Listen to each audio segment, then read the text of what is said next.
Assalomu alaykum aziz do'stlar. Sizlar bilan Alijon Abdullayev. Mana hozir machni ko'chatlarimizni qoldirib frigo qilganlarimiz, buni xabaringlar bor. Hozir Toshkentlik bir akamiz keldilar. Frigoda olib ketyapti. Ko'radigan bo'lsanglar, har bittasi mana frigo. Bir barmoqdan yirikroq gavhari. Ko'ryaptimi yo'qmi? Tomirlari. Undan ham kattalari bor.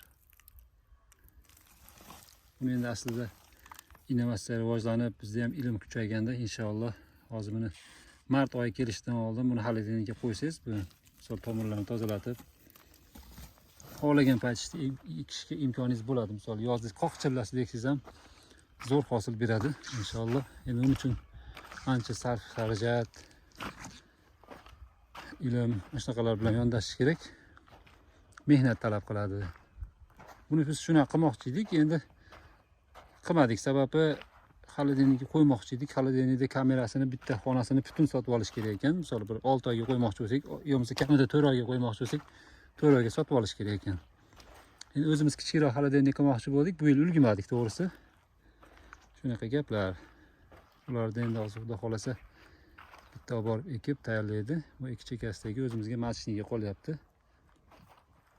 Gullarni olib turiladi. Mana gullari bu hozir juda ko'p gulga nima bo'lganda homilador bo'lgan. Shunaqa qilib olib turiladi, xudo xolasa.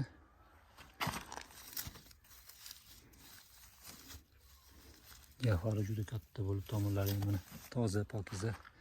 Unda misol qarshilik bo'lmaydi, shuning uchun namizlab yerga kirib ketaveradi. Tomirlar juda yaxshi rivojlanadi inshaalloh. Endi frigoda ham qilmoqchi bo'lganlar sekin-sekin ilm izlab bizga o'xshab harakat qilish kerak. O'zbekistonda ilmni rivojlantirish kerak. Bu yilga endi inshaalloh frigo ko'chatlarimiz tugadi, kasetniklarimiz ham tugadi. Kingsbury ham, Solxena ekish davriga inshaalloh bizda Kingsbury bo'ladi, Solxen bo'ladi, Murano, Albion, xudo xolasa yaponskiy navlardan ham ozmuncha bo'lishi mumkin. Endi Alloh biladi. Shunaqa. Biz xudo xolasa ko'chat zakaslardan ham boshlaganmiz. Narxlarimiz ham sekin-sekin shakllanib boradi. Bu yilgi ko'chatlarimiz hammasi xudo xolasa kokosda bo'ladi. Stakanda bo'ladi, keyin 72 talik kasetada bo'ladi. 72 talikda qilmaymiz, 48 talik kasetada qilamiz inshaalloh. Faqat kokosda bo'ladi. Shunaqa gaplar. Tanijonlar sog' bo'lsin. Frigo haqida ma'lumotlar bo'lsa kommentariyada yozishinglar. Maslahatlashib, ko'pchilik o'rgansin, buni qilaylik. Yana ham O'zbekistonda hosildorlikni oshirishga harakat qilaylik. Tanijonlar sog' bo'lsin, dehqonchilikka baraka.